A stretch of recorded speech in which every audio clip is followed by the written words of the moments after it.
Welcome back, everybody, to another episode of Man Bites Film. This week, we are going to be doing our top 5 picks that we have seen throughout the year of 2017.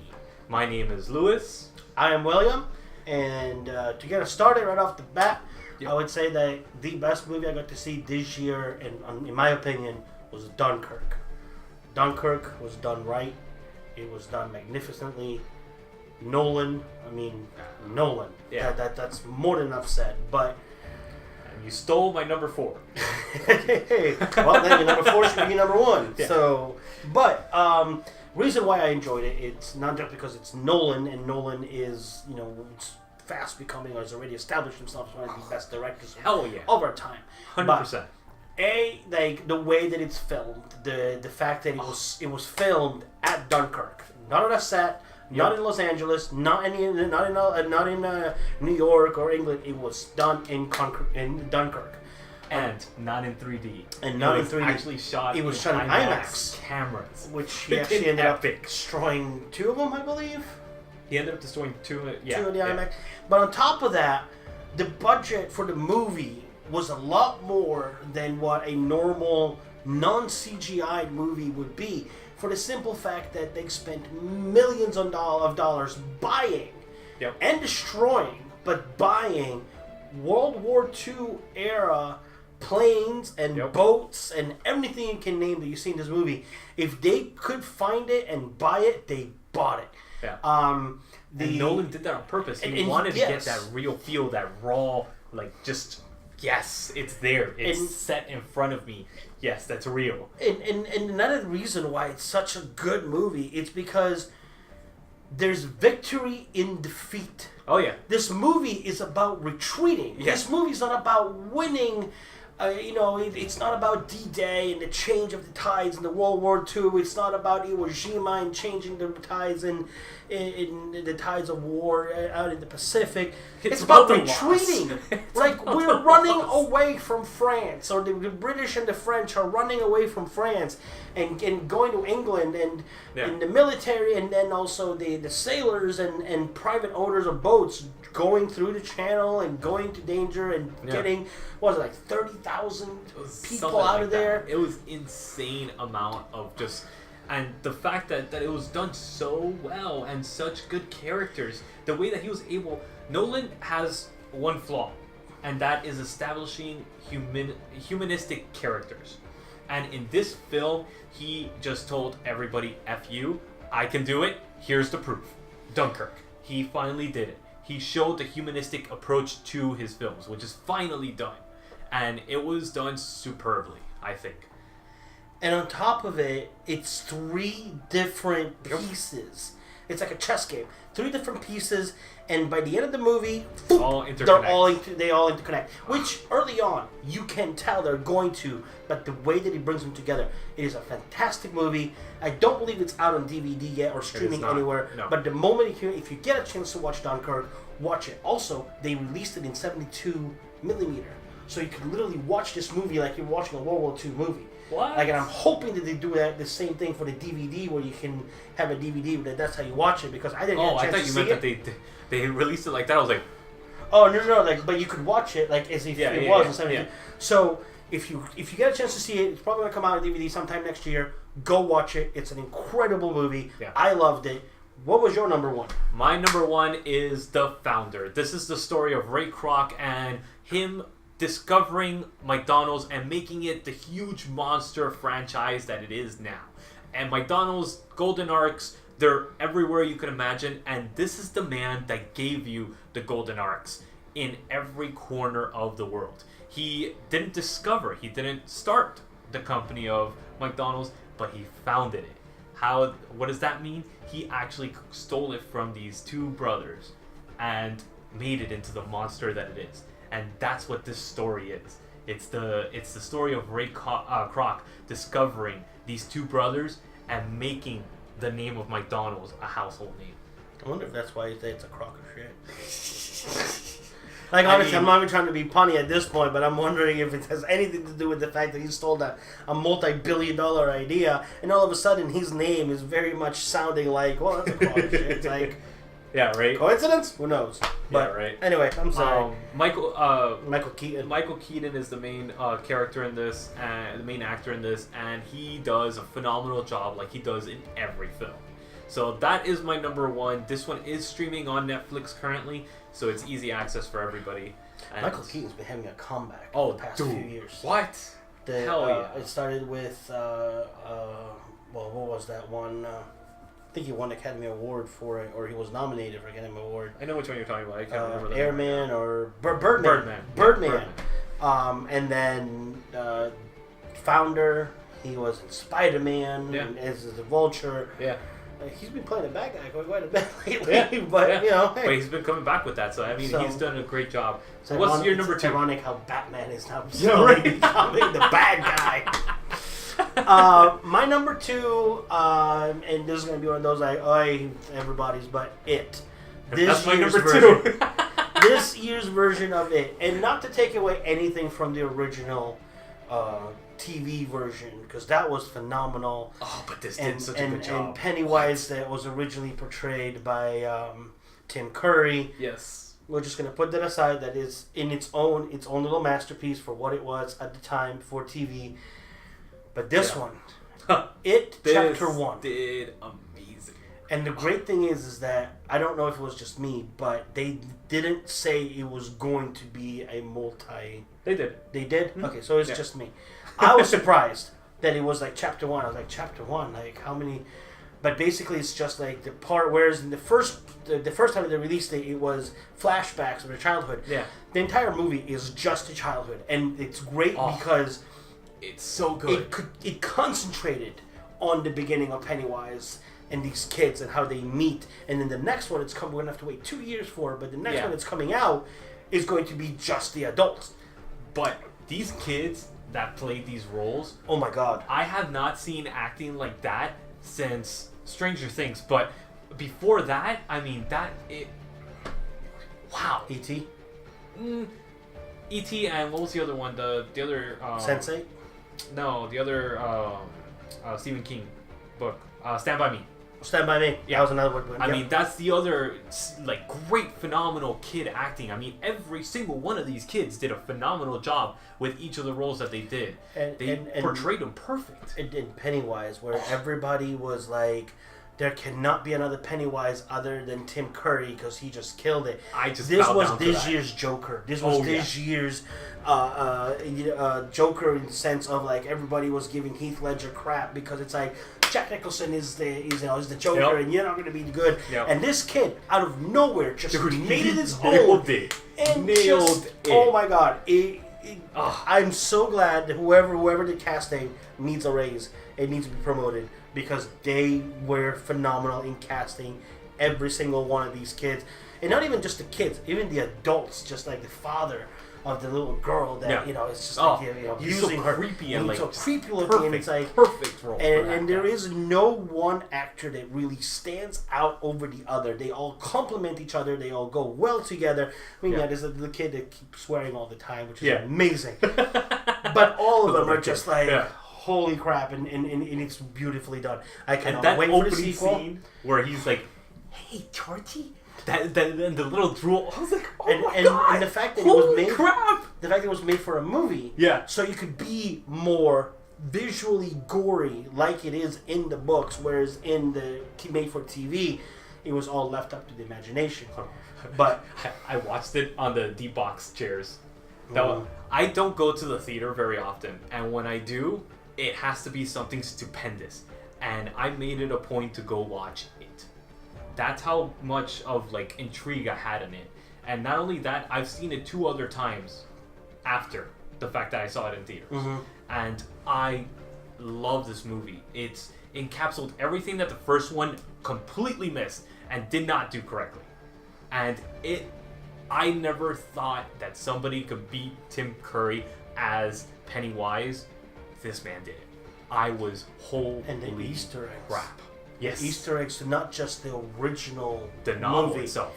the novel the itself, turtle and everything. things to come. Oh yeah. Because there's this scene where the main kid gets on the bicycle, and people are like, "Why is it so focused on the bicycle name?" Because when he's older, that's what he rides when he saves his wife from the epilepsy.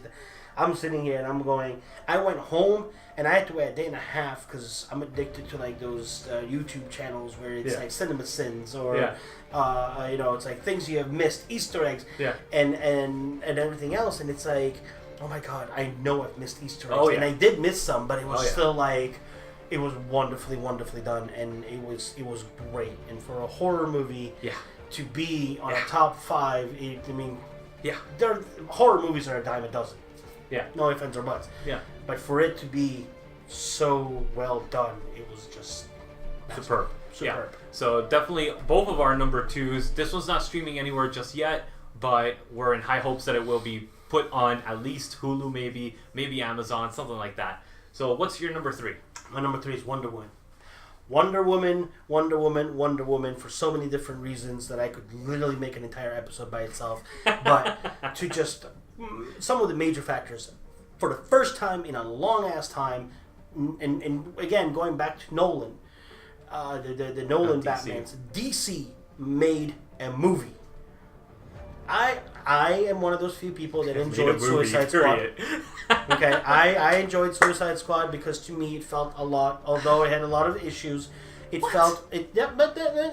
felt Marvel-esque in the sense of there was comedy, there was the action, there was a little bit of backstory. So it was enjoyable. It wasn't a great movie, it was not, but it was an enjoyable movie.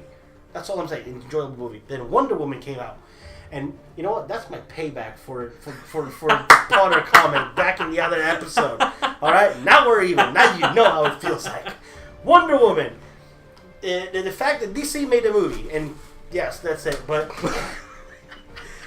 also the fact that it's a female main character. The women come out to save everybody. That's great. Yeah. It was shot by a female director. And it had every fanboy twisting their panties in a knot because they're like, what is this? No, I like it, but it's a woman, and no, I want my Batman. No, Wonder Woman just came up and said, like, here, Batman, Superman, hold my beer. Yeah. And it was great. And the casting was perfect. The casting was perfect. They were still able to put in like a little bit of a love story, but it doesn't end like you would think it would end, so it's not like she's going to lose her head over it. Right from beginning to end, when she's on the island with the Amazons, her finding herself and finding her footing in our world would be her new world, but in our world, it definitely stood out. It definitely was probably the best DC since Batman. Since excluding Batman, the Dark Knight series, this is the best DC. Probably. Yeah, actually, not even probably. Yes, and we're not even talking. I would say Batman Returns. Because I enjoyed it up to Let's Batman put Returns. the Batman movies aside. How about that?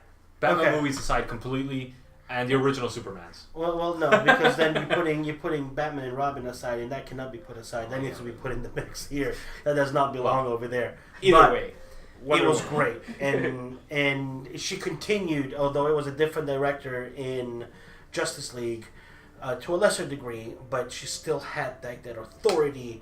Without, the whole feminist thing and look at me, I'm a woman. No, it's like, look at me, I'm a warrior. I did not like Justice League.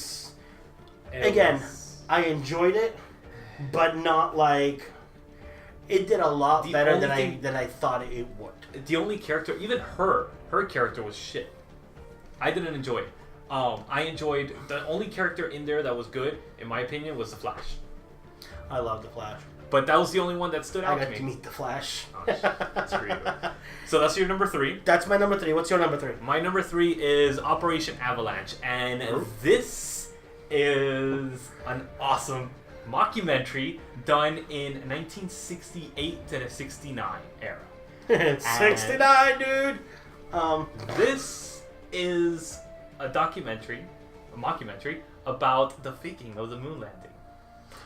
And I heard about this. It revolves around these 2 CIA operatives that they're part of the documentarian crew of the CIA, and they are trying to get NASA to agree to fake the moon landing.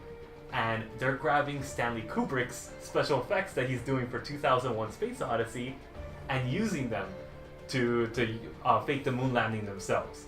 And these guys, conspiracy theories, love this movie. It is a phenomenal movie. It's all shot on Super 16, so it has that raw, very like high color, high contrast film quality to it, and it is awesome. Loved it. And if you have not seen Operation Avalanche, go check this out. It is a fun movie. It's hilarious. These two that interact, the two documentarians, they did a few years ago, The Dirties. The one that I lent you? Yes. Okay. So it's the same comedy troupe filmmakers. They do everything. Yeah. And they are phenomenal. So if you haven't checked this out and you've never seen The Dirties, watch The Dirties as well. I didn't see that one this year, so I can't put it on my top 5. Shameless plug. Yeah. So what's number 4 for you? Number 4 was not much of a Hollywood hit, but the movie itself was actually really enjoyable. It's a movie called Megan Leavey. It's about this soldier, and she enlists and goes over to Afghanistan, and she becomes part of the canine bomb sniffing squadron, and she gets her own dog. And it's basically the story of her, how she went all the way to, the reasons why she went in the military, and then her bonding and connecting with this dog that everybody was saying he's untrainable. He's not going to be... Again, she's feeling like an outcast. The dog's feeling like an outcast. They meet in the middle. They do multiple tours over in Iraq, Afghanistan, and then it when you think like, oh, okay, basically this is what the movie is about, it takes a hard left, and he starts dealing with PTSD, and her coming back in her time after no longer being deployed, and then losing the dog, in the sense of the dog belongs to the military, and she's like, but this is my dog now, like, I want to take my dog home with me. So it becomes a battle of her wanting to adopt this dog, which the military is going, A, no, it's a military dog, it's our dog, and B, because he's so highly trained to attack, it cannot be brought into society. Society. Really good movie, a little bit of a tearjerker. Very enjoyable. It was like an hour and 40 minutes, hour and 45 minutes, something like that. Sometimes it drags a little bit, but it picks up. So it's something completely out of the norm, because we mentioned like big blockbuster movies, or I've mentioned big blockbuster movies, but I don't know if this is streaming somewhere. I know it's out on DVD at least, so it may be coming out to Netflix pretty soon. Very nice. Sounds good. Not even like a chick flick. It's just literally like a nice drama. Yeah. Sit back, enjoy. Heartwarming. Yeah. And there's a dog in it, so you can't go wrong when you have a floof. You can't go bad. Yeah. So good floof. What's your number 4? Number 4, you stole from me, Dunkirk. How's that number 4? That's my number 4. Oh, I enjoyed the hell out of this film. Hurt me so. It was my number 1. So what's your number 5? What did you like about it? I went into it. Yeah, I showed everything. Yeah, I enjoyed the cinematography of it, the character analysis, the way that it actually portrayed this event truthfully, and it didn't make it a Hollywood film, even though it was a Hollywood film. What do you call it? He did something that most directors won't do because of lack of being able to say, this is what I want to do. Nolan did a Nolan effect to Dunkirk, and I knew he would. He has not disappointed me yet. I don't think he's done a single bad film. Every single one of him he's become my new Stanley Kubrick, my modern Stanley Kubrick. Okay. He has not done a bad film, and this is definitely his masterpiece war film, by far. Okay. Well, that's why I asked you if there's anything else you want to add, because I know that I spoke a lot before, so I'm like, if you got anything else, this is your number 4, this is your scene. My number 5 was Logan. And the reason why, it's not because I'm a huge Marvel and DC, I'm a huge comic book fan. It's because of what it's about.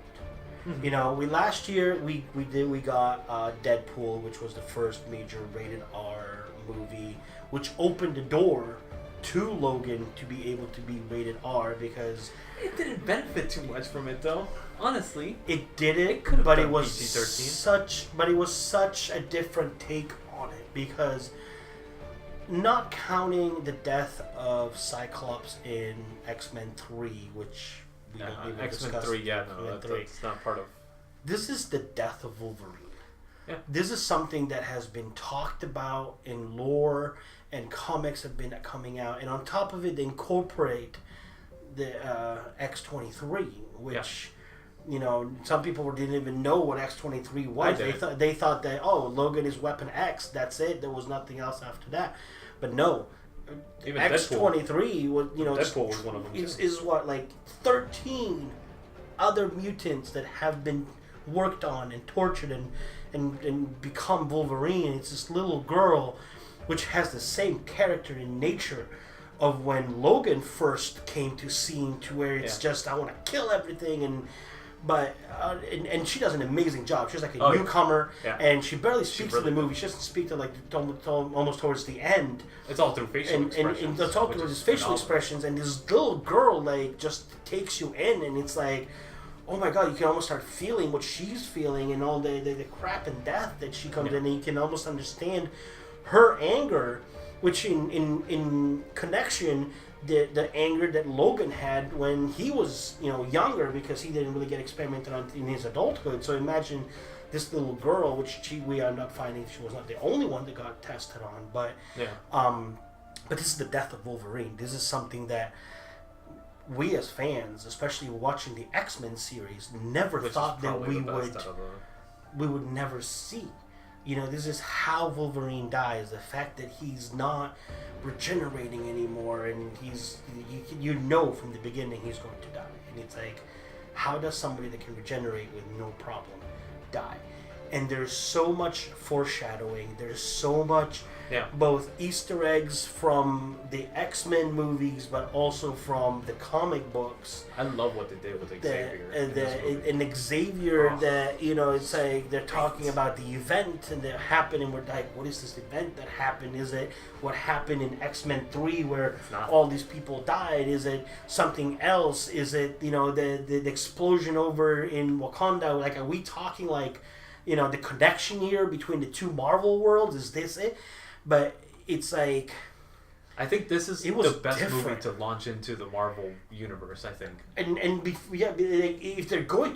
If they are going to connect X-Men and Avengers, and this was done before the buyout was even made, this is perfect. Because now we have the question of, okay, if we're going to be connecting the two, is Hugh Jackman going to come back? He's not. He already said it. He already said it that he will not come back, and they're already looking at different actors. He said that before the merger. Different actors. He hasn't said anything since the merger. That's true. But if this is Hugh Jackman's final outing as Logan, as Wolverine, oh my god! You know what the first film by Disney is going to be, right? From Deadpool. X-Men.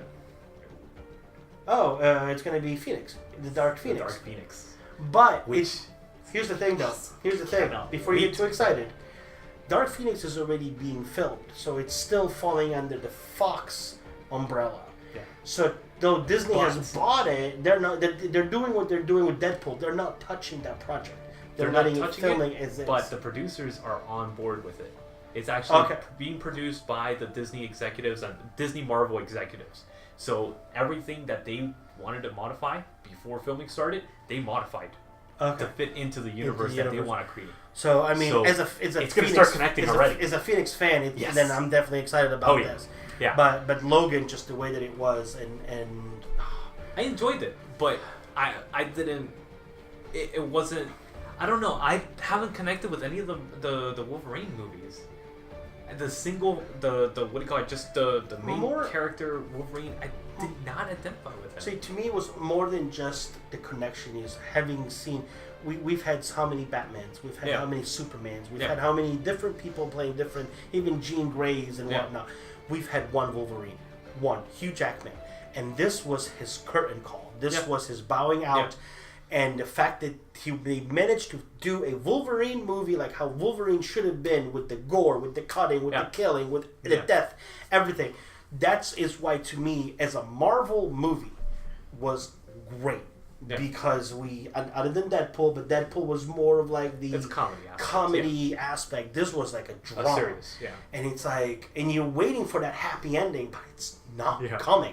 And you're like, and then the credits roll, and you're like, oh my god, like, oh my god. Okay, so that's why I made my top 5, and that's why, you know, I was trying to get away from Marvel and DC only comics, but this had to make it for those exact reasons. Okay, great. But I've spoken enough, and I do apologize. What was your last one? My last one, and this has been the year of horror for me. I've felt like I've seen the best, the brightest of horror films this year.